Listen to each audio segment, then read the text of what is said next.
All right, welcome back. Let's quickly take you through our conversations. The basic conversation which I want to take you through now, the fiscal monitor.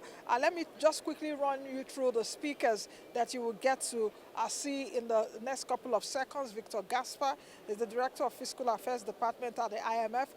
We also have Paulo Mauro, who is the Deputy Director of Fiscal Affairs Department.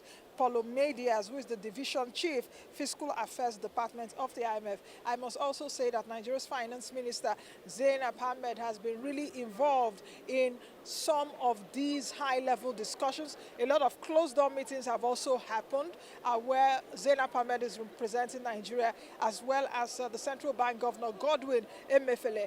Both have been very busy here at the headquarters of the IMF as well as the headquarters of the World Bank. So let's get to see this. It's an interesting next couple of minutes. I must tell you, highly intellectual. Don't fret. Even if you don't understand economics, don't fret. Just sit down and learn. We'll be right back.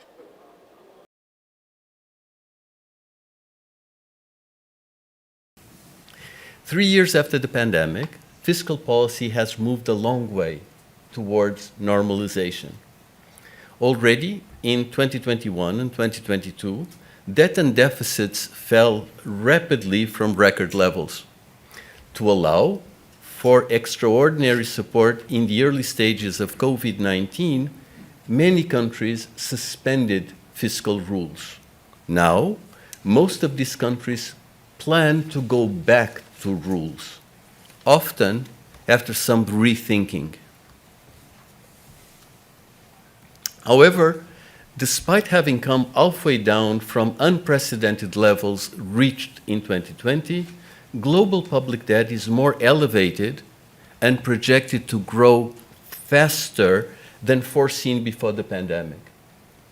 It is anticipated to start going up again by about 1.25 percentage point per year and into the medium term. By the end of our projection horizon, 2028, public debt in the world is expected to reach almost 100% of GDP, back to the record levels set in the year of the pandemic. It is worth pointing out that primary deficits are also predicted to stop declining and to stay above pre-pandemic levels over the medium term.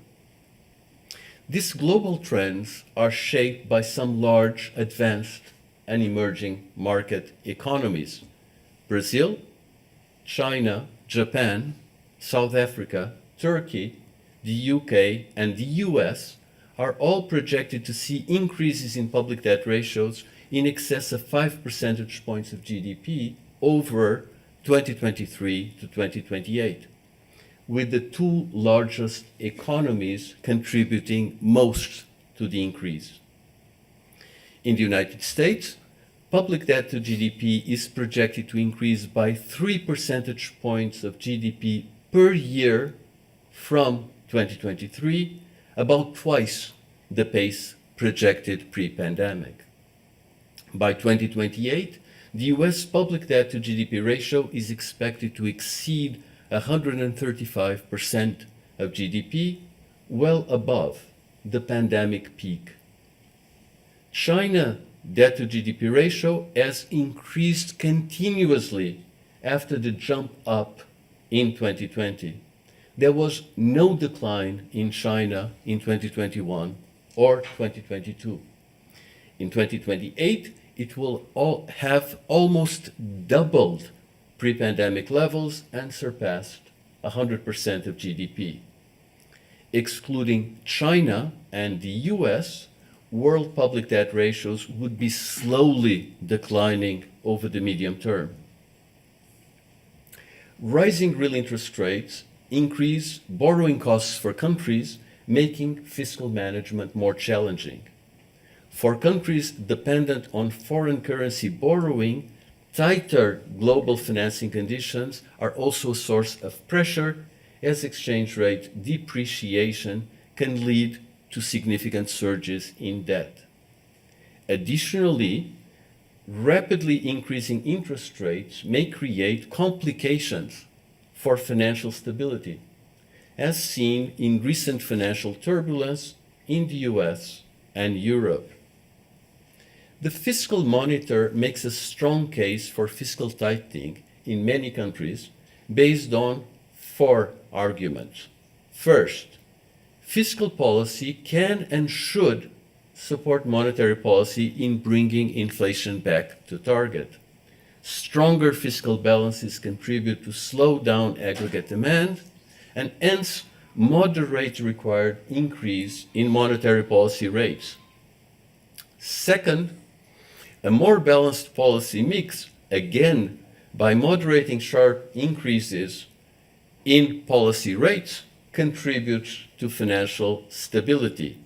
Third, a sound overall balance helps limit public finance risks and builds fiscal space to respond to adverse macroeconomic or financial development. Empirical evidence indicates that countries with insufficient buffers that enter a financial crisis suffer deeper and longer recessions. This is particularly the case for emerging markets. Fourth, stronger balances also contribute to long-term debt sustainability in a demanding context that includes demographic trends, digitalization, and the green transformation.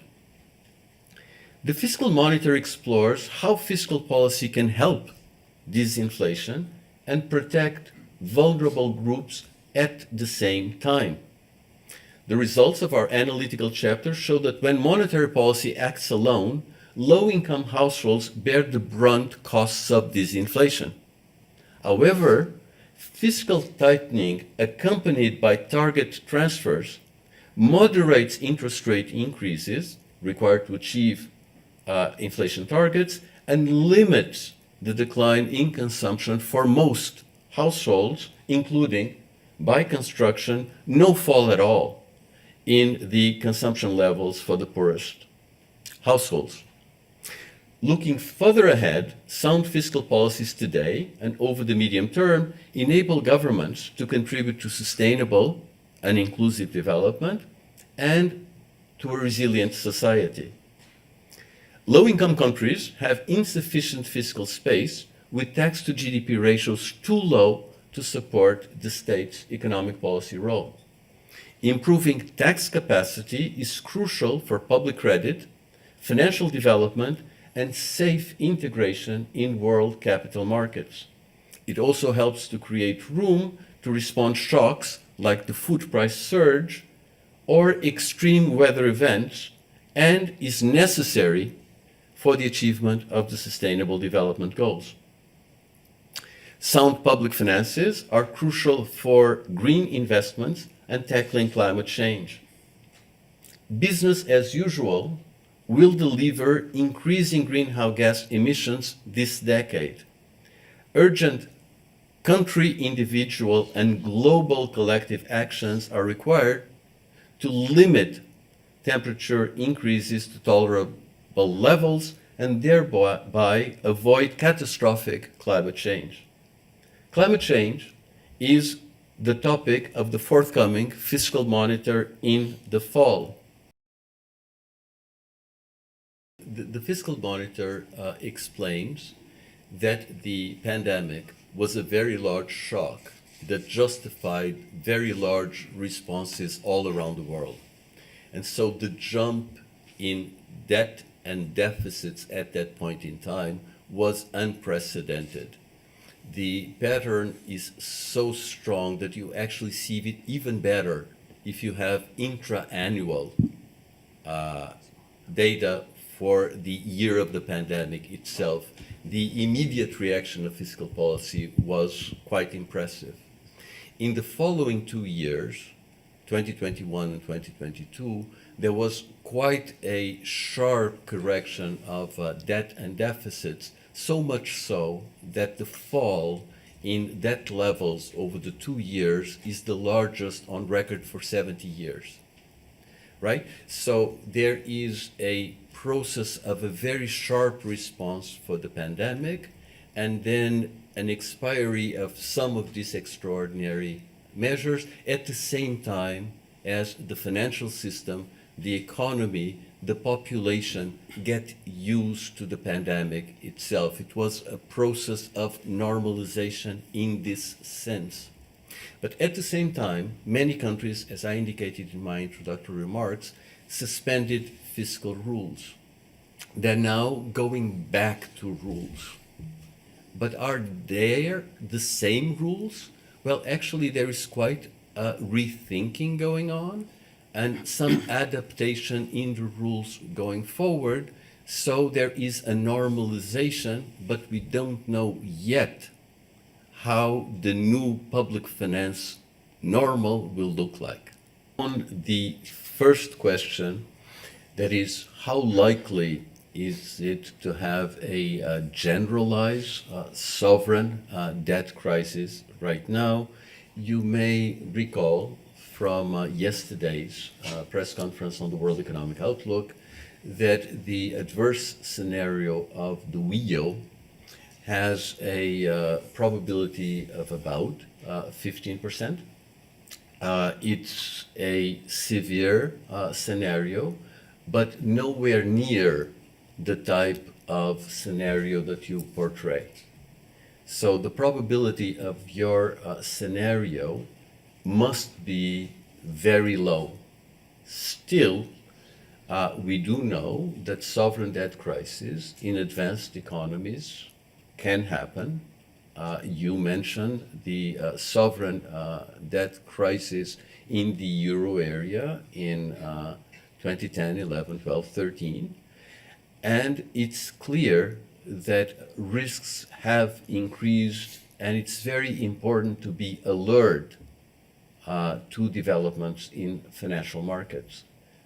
6 months ago, we were discussing some disturbances in the market for treasury gilts in the UK. So clearly the risks exist, and those risks are among the public finance risks that have to be managed, and extreme scenarios should be avoided to the extent possible.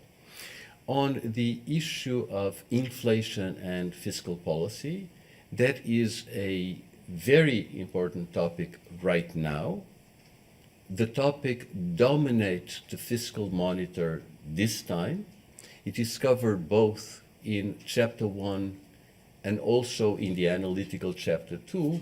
Our base message is that fiscal policy in many countries can and should support monetary policy, that helps the credibility of the disinflation process, and by contributing to moderate aggregate demand, helps limit the necessary increases in monetary policy rates, and therefore eases the burden on monetary policy. But I'm sure that my colleague Paolo Mauro has something quite interesting to add. Sure.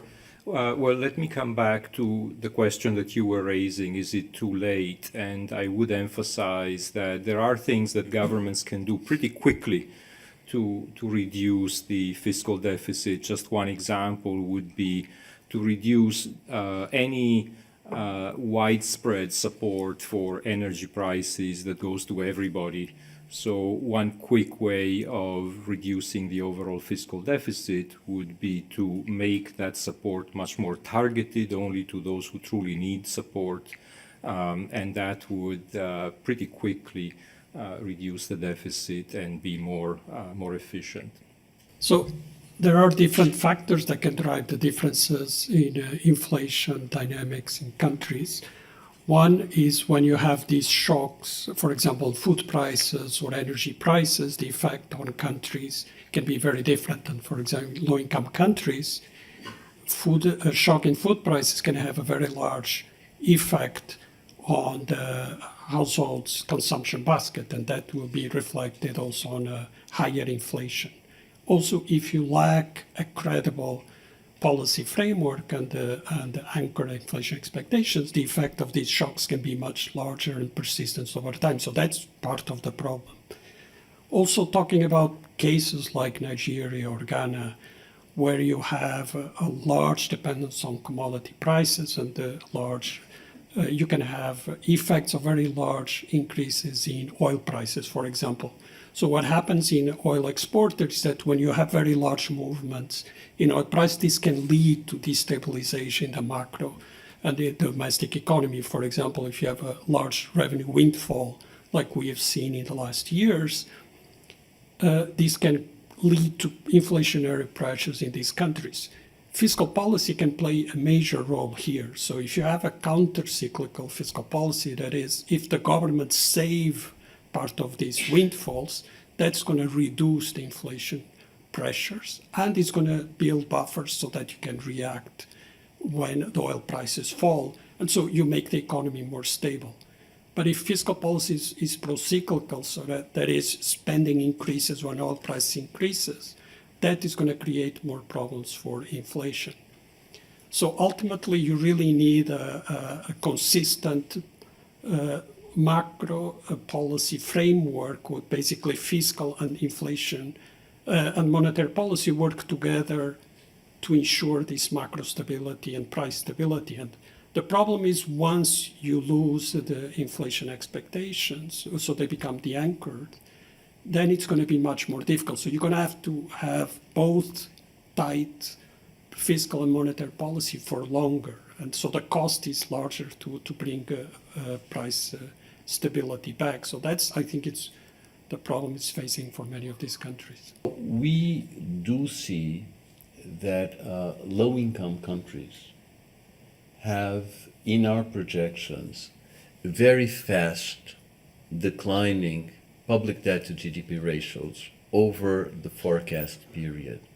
We also see that this group of countries reacted to the pandemic much less than other countries. So the jump up in debt and deficits was smaller for this group of countries. What we see there is clearly countries that face severe fiscal space constraint, that face severe financial constraints. The recent developments, say in the last couple of years, show that these trends have become even more acute, and at this point in time, it is correct to refer to a funding squeeze for these countries. Given that the situation, even before the pandemic, was not brilliant, say, in terms of prospects for achieving sustainable development goals, we can see how serious the issue is right now. The first of the sustainable development goals is poverty eradication, and it turns out that poverty has turned up after many years of trending down. This is a very worrisome constraint. It's a very worrisome development.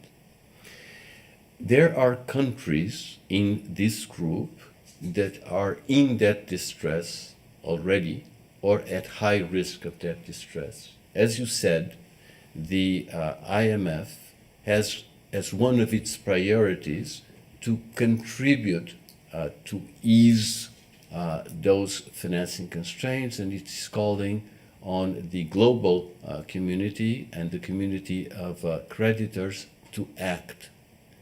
One important aspect is to act on timely debt resolution. The G20 has the common framework to resolve these issues. It's important to have it working more expeditiously than up to now. And the IMF, the World Bank, and the India presidency of the G20 have put in place a global sovereign roundtable that is meant to help bringing together important stakeholders in this direction. one of the IMF's priorities for the spring meetings is to replenish the financial capacity of the PRGT, and we would like that process to be completed in the next 6 months or so. Moreover, there are debt problems that extend beyond the low-income developing countries. Some middle-income countries are unfortunately affected as well, and there the roundtable that I have already referred to can have a positive contribution. And I pass on to Paolo on India. Sure. So on India specifically, of course, the global context is one of elevated debt and somewhat rising debt in the medium term, but it is very diverse, as Vitor just mentioned. The case of India is interesting because among the large economies is one where we project that the debt ratio will remain stable in the medium term, unlike some other large economies where we do see a continued increase. The debt ratio in India right now is 83%, so it's high. The good news is that it's largely in domestic currency, it's held domestically. It's also at fairly long maturity, so those are the positives. The other positive is that because we project very strong economic growth into the medium term, that is going to allow the debt to remain stable. In this year's budget, the authorities appropriately reduced the deficit somewhat. They did so by eliminating certain subsidies, and that goes in the direction of, again, reducing demand and helping to curb inflation. So that would be the broad pattern for India. Thank you. And some of the themes for Africa are similar to what Vitor already mentioned, but there are some important differences also. So what we have seen in Africa was at the time, the height of the pandemic, as other countries, an increase in deficits, especially as the economies were hit hard by the crisis. But the fiscal space was much more limited than the rest of the world, so the deterioration was much smaller. Still, in more recent years, what we have seen is a very gradual reduction in deficits in general, and this is mainly driven by the commodity exporters. The other countries, the efforts is much harder, as you mentioned, because these countries are still facing with a series of other shocks, including the energy and food crisis. And so governments are trying to address these priorities. At the same time, they are facing a funding squeeze, a very difficult condition. So in this environment, what we've seen in the debt dynamics, especially in Africa among low-income countries, is that debt continues to rise. And part is because the deficits remain elevated, but the other part is because interest rates are rising. And many countries that have also seen depreciation of the currencies, which also raises debt. So this has created or intensified debt sustainability concerns that will need to be addressed. At the same time, you're dealing with these very difficult conditions, including food insecurity. As was mentioned, more than 130 million people in Africa alone are living under extreme food insecurity. So what we recommend in these perspectives, yes, you need a tight fiscal policy for the reasons have been already mentioned. One is obviously to contain inflation, but the other is these heightened debt sustainability concerns and the lack of access to financing under these much tighter global financial conditions, especially for low-income countries. But how to do this in a way that protects the most vulnerable? Two things we see is, one, tax revenues remain very low in most low-income countries, including in Africa. For example, tax revenues in low-income countries remain 5% of GDP on average below emerging markets, and they're half of the tax revenues in advanced economies. So more efforts to increase tax capacity create fiscal space, not only to manage the debt burdens, the rising debt burden, but also to address these other priorities, including achieving the development goals. The other part we see is improve the quality and efficiency of spending, including in many of these countries, you have untargeted subsidies like energy subsidies. Restructuring these subsidies, make it much more targeted to those more vulnerable, will first help those who really need and increase savings for other priority spending.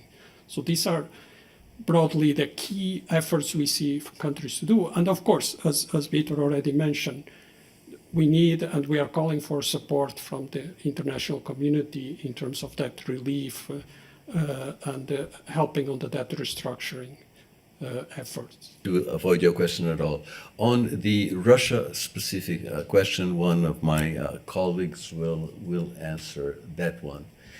So your question, I believe, is very good because, of course, the developments on global public debt summarize what's happening in the world, but it's very clear that there is enormous differentiation in the world. For example, I stress the very fast increase in public debt to GDP projected for China and the US. At the end of the period, both China and US will have public debt levels well above the average for the world. But the two largest economies in the world have capacities that most other countries do not have.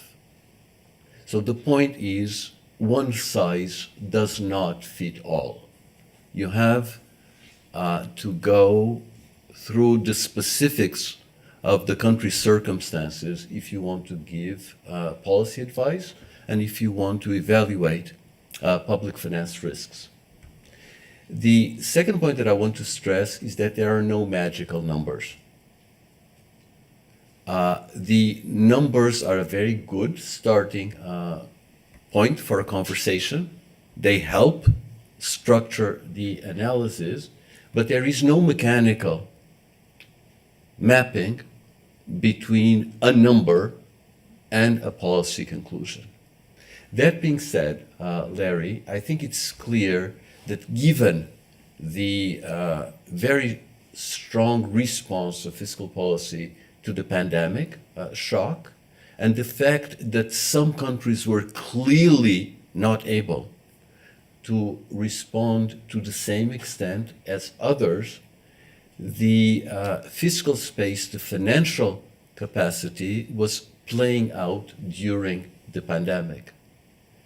Buffers were used. In some cases, buffers were exhausted.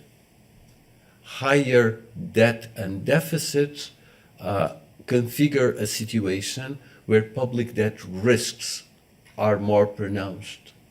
And so in our view, the case for prudent fiscal policy is strong.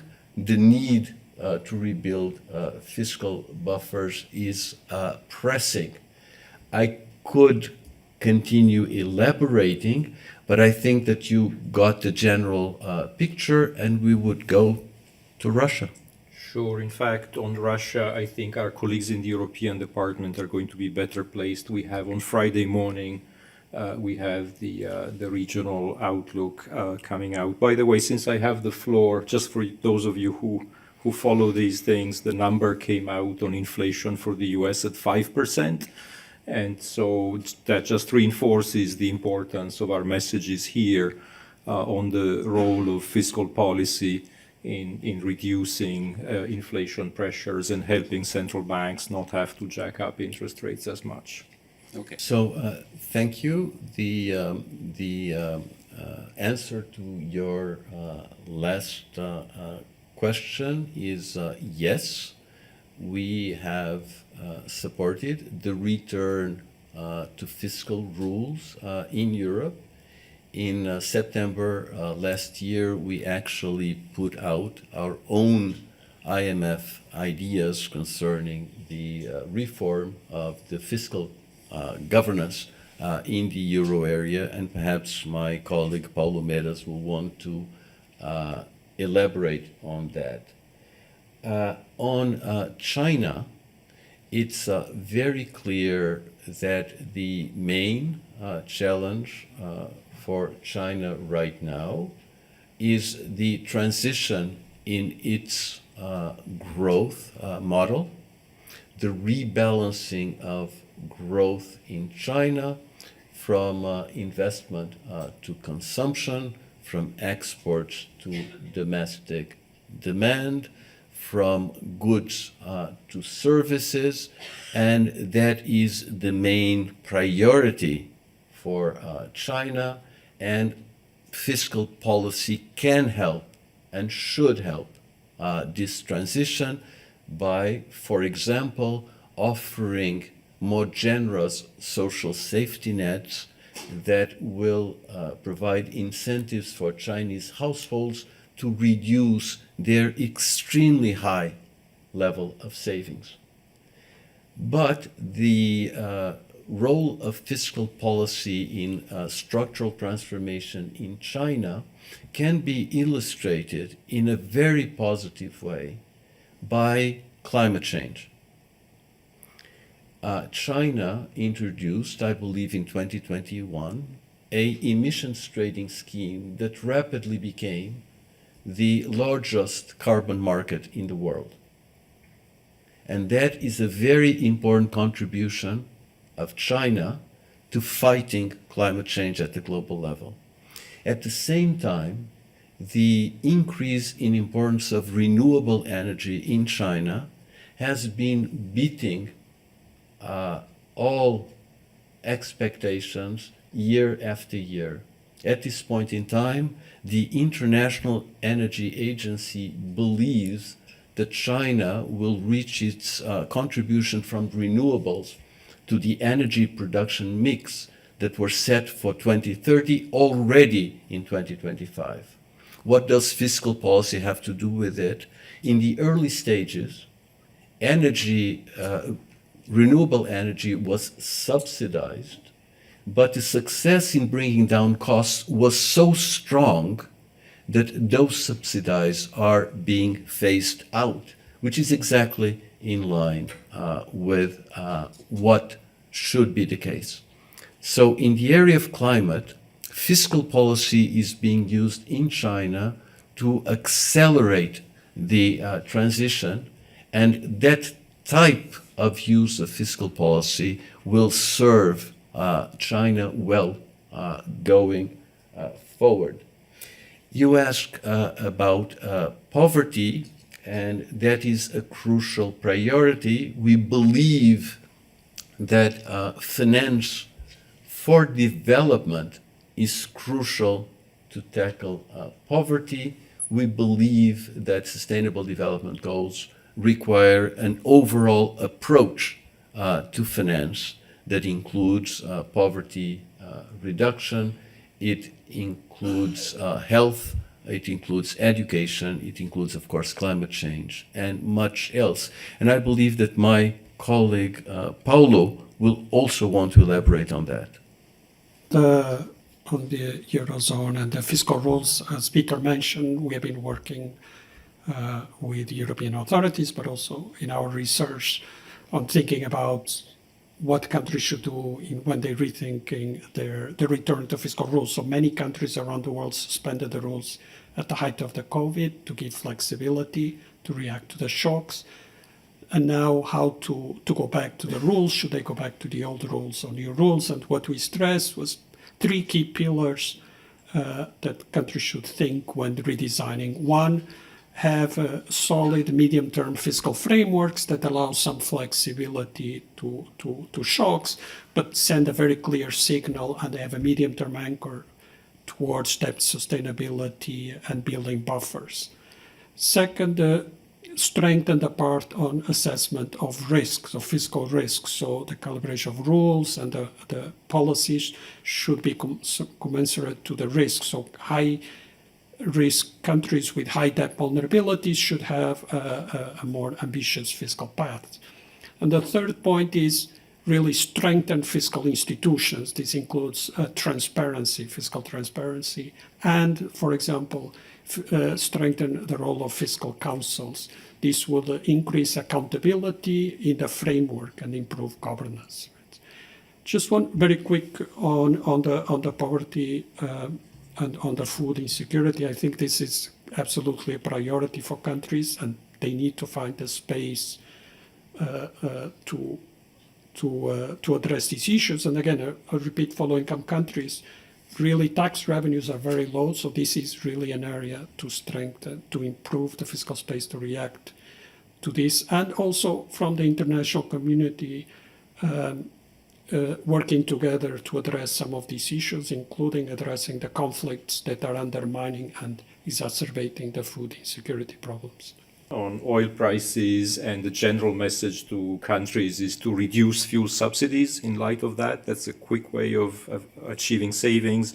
On Egypt specifically, indeed, the goal is to reduce the debt ratio in the medium term, and the way to achieve that is to maintain primary surpluses above 5.5% of GDP. That's the objective, through more revenues and through reductions in spending that preserve support for the vulnerable. So maybe very quickly on South Africa, yes, the problems on the energy sector and the electricity company have an effect on the budget and the debt through two ways. One, indirect, because they affect economic growth and they affect tax revenues. So that undermines the fiscal accounts. And direct, because the company requires government support, and that is reflected in our projections for the debt numbers. So the solution has to be to obviously address structurally the problems in the sector, which will contribute to higher growth and reduce the need for future government support. So, thank you. I will address the question on inflation. As Paolo said before, the inflation reading at 5% shows inflation well above target. And as you said, David, indicators of persistence point to a persistent process of inflation, and that validates the spring meeting's emphasis on the priority to inflation fighting for macroeconomic stability. I will not comment on monetary policy at all, but I think it's very important to emphasize the role that fiscal policy can have in easing the burden on monetary policy. By fiscal tightening, it's possible to moderate aggregate demand and ease the pressure on policy rates. And in the current circumstances, that is good not only for distributional reasons that are covered in the fiscal monitor, but also for financial stability reasons, be it domestic or global, which I believe, David, was the point that you were driving at. When it comes to the UK, the new budget in the UK includes two fiscal rules that apply with a 5-year delay. That's a limit on the deficit of 3% of GDP, and a constraint that states that public debt to GDP has to be falling by the end of the projection period, the 5-year period. And according to the UK's own Office for Budget Responsibility, these two rules are met narrowly at the relevant time frame. The numbers that we put out in the spring meetings are different from national numbers. The national numbers focus on the public sector, while we have the international comparable general government, and the years are not the same for the UK. The fiscal year applies, so it's 2027, 2028, while we use calendar years. We have not yet had the chance to go through the details, and so I cannot give you the details that you asked for, but we're actually quite impressed by the way the budgetary procedure, with an emphasis in the medium term, is working in the UK. And what you see in the UK is that you have an increase in public debt ratios for a couple of years, and then a stabilization of those public debt ratios, followed, if the governments and the OBR's forecasts prove correct, a decline in the public debt to GDP ratio. This path is fully reasonable as a way to managing public finance risks from a medium term perspective. Thank you.